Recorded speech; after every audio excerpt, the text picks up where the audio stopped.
Hello listeners, I am Dr. Laila Simon, Professor at the Department of Management with Bhopal School of Social Sciences. Today we are going to discuss a very interesting topic as far as marketing management is concerned, and that is integrated marketing communication. Well, we all know what is communication. So for the day we will be talking on what is the entire communication process, what are the elements, and how is this communication very important for the marketeers. So we have the integrated marketing communication. We all know as far as the goods are concerned, there are 4 P's of marketing, which we have already learned under the head of marketing mix. We have the price, we have the product, we have the place, and of course what is known as the promotion. But when we talk about marketing of services, this 4P turns out to be the 7 P's of the marketing mix. And what gets added now? It gets the physical evidence, it's very important. If say for example we say if a hotel is a star rated hotel, so then the basic amenities of a 3-star or a 5-star should exist there as a physical evidence. The process through which the consumer has to go through for any services that he takes out comes under the head of process, and of course the people who are involved would be the people. So adding more to the 4 P's becomes the 3 extra P's, and so finally we have what is known as the 7 P's of marketing. So what is communication? Communication is all about understanding what the sender has to say and express in a way he wants things to happen. So what is communication? Because we need to understand this, because this is one of the very important aspect as far as the marketing mix is concerned. How do you define that? A communication process could be defined as it's talking about information that is shared with the intent. I would say, I would highlight this word of intent. There is an intent when the sender sends some message. So what is that? That he intends that the receiver understands the message that the business intended to send. We are talking about business communication. So what is that the marketer wants to bring about? The awareness or the information, the message that he actually wants the receiver to understand. So let's just understand what is this communication process. We know there has to be a stimulus. Before we speak, we actually decide on what has to be said. You know, there is a creation of a stimulus, and with this stimulus the sender starts thinking about, the brain coordinates what has to be sent, and there is the receiver at the other end who receives the signal, and then you have a feedback process, and there is another term which is noise. However, we will be discussing each one of them. So what is stimulus? A stimulus is something that triggers a reaction. I just want to say something. Now say it in a way that the receiver would understand. So when a sender receives a stimulus to send a message, the brain begins to process. What has to be conveyed is important, and this process of acting on a stimulus is known by a very important term called encoding. We need to think on in what language, in what way has this to be expressed so that the receiver understands. So you have a sender and you have a receiver. So the sender encodes the message by turning the decodes into the mutual language and then he delivers the message to the receiver. It has to be in a language which has been mutually understood both by the sender as well as the receiver. And the receiver, what does he do? He decodes and he starts interpreting and then responds to the message of the sender. And the sender could be individual or could be also group. As we said, there is an important term which is known as feedback. Why is it important? Until and unless you don't get a feedback, you will not know what is being received by the receiver. Is it exactly what the sender wanted or what he wanted the receiver to understand, or there is a gap, right? So, we will have to get back to this feedback to know the understanding of the receiver. There is another important term that we have here is noise. What is this noise? We say, oh, this loud noise and we are not able to hear. So, any information that could not reach at the receiver, so that is a barrier, could be a hindrance that actually prevented the message from being correctly understood by the receiver is termed as noise. So, we understood the whole process of what the communication is as far as the business communication is concerned. Moving on to the integrated marketing communication, we will normally look at the definitions given by Philip Kotler, and also you will find this is one important association which keep giving definitions on all the key terms of marketing.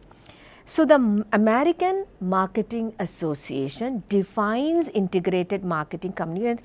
Remember, each word is very important as it is a planning process. Why is it required? It is designed to assure that all the brand contacts that received by the consumer or prospect for a product, could be also service or also an organization, this has to have a relevance with what the person or the consumer needs. Remember, it has to be also consistent over time. It is not that he just understood and then the matter ends there. No. It needs to be taken in the way it is expected by the marketer to convince it to the consumer, and then it remains for a consistent period of time, consistent over the time. So, when we look at the marketing communication tools, which is very important, we know it in a better language, or we've been hearing it in terms of the promotion mix. So, what is this promotion mix? Broadly speaking, when a company wants to come out with a product, it has to look into any one of these methods to create an awareness among the consumers for the product that needs to be launched. Maybe the diversified product or the new product developed or the new launch, whatever be the case would be. The first is advertising. We have a way of promotion as personal selling. We also have what is known as public relations. We also have what is known as sales promotion and something which is called as direct marketing. Let us discuss one by one. What is advertising? Now, advertising is, everybody knows, we say, oh, we need to pay so much for the advertisement that has come up. So, advertising is any paid form of non-personal, you have to keep in mind that is any paid that is for either the goods or for the services. And what is it? It is through the mass media, such as it could be the newspapers, or it could be the magazines, it could be through the television or the radio. But then what is here important is by an identified sponsor, by an identified, that's how Philip Kotler defines advertisement too. But then if you look at the lot of features on this advertising, and when you look at one important is that it's always in the paid form. We have learned it that it's always in the paid form. Then it is an impersonal method of promotion that we have already discussed. It has to be an impersonal way of promotion. But then however, it's very creative and entertaining. So that's some important features that we need to remember for advertising. Moving on to what is known as the sales promotion. So it is sales promotion. We say, oh, 90% of sale off is happening for this clothing, or could be some electronic gadgets. So we find there is a mindset of the consumer to go and buy these products, right? So this is how, but then it's a very short time, you know, it happens for a very short duration of time. So it's a short term incentive which is offered to encourage the buyers to make an immediate purchase. So you will find that you know, if you look at the steep of the graph, look at the product life cycle, you will find the profit is generating very fast. It's an immediate purchase of the product, or could also be the services. So what are the users, what are the tools that is been used for? It's used for the consumers now, or the customers. How do we use it? Marketers come out with either some form of discounts, could be some free samples, or could be even contest. They also have the traders or the middlemen in the form of cooperative advertisements, or maybe there could be some dealer discounts, there could be some dealer incentives, or some contest happening, and then they help the traders to earn some money. Salesperson is also one way the sales promotion uses the tool. How do they give some extra bonus for the extra kind of effort that put in, so that the sale has boosted. Some kind of contest, or could maybe some special offers that is also given to the salesperson. So what are the benefits of this? What are the benefits of this salesperson? You find that the salesperson, though it is very short and it is very immediate effect, it happens for a period of time and you find a boot in the sales and then it goes off.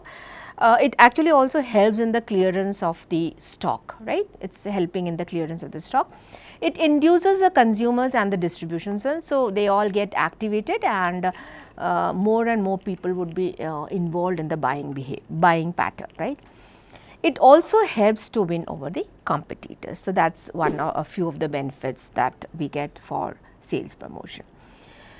Next comes what is known as the personal selling. Now, what is personal selling? Philip Kotler defines this personal selling as a type of personal or local presentation by the firm's sales force.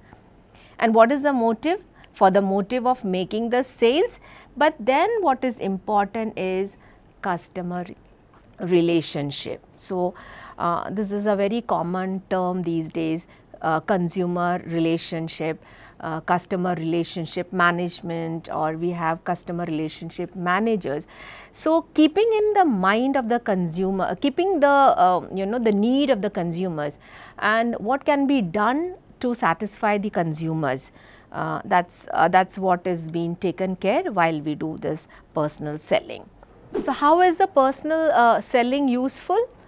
It's a two-way communication, a face-to-face contact. It creates a product awareness and the preferences.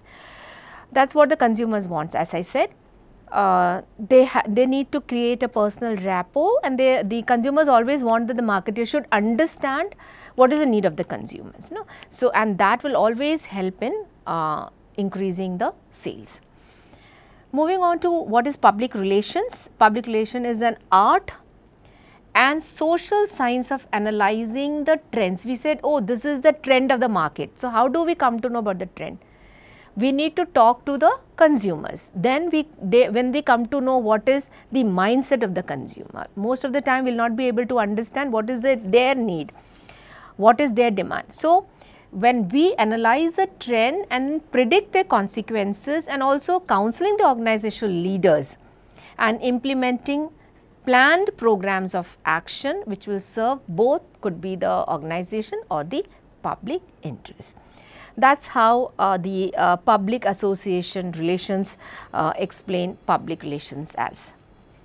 Finally, we have the direct selling process. What is this? We have been talking about Amway, which is a very good example of direct selling. They tell about the product, a lot about the product, and they want the consumers not to be, these products doesn't want to be promoted through ads and all that, but then it's one to one. So, this strategy is more personal approach and targeting the customers directly in person, promotions, or could be you sit with a catalog, tell them these are the things that are being awaited. You personally email them or make personal calls, and that is how you enhance the kind of the direct selling process. So, it is a more more personalized kind of selling a product. I think by the end of this, you have got an idea about what is this integrated marketing communication, the entire communication process, and also what is this tools that is been under the head of the promotion mix. Thank you all. Thanks for watching this video.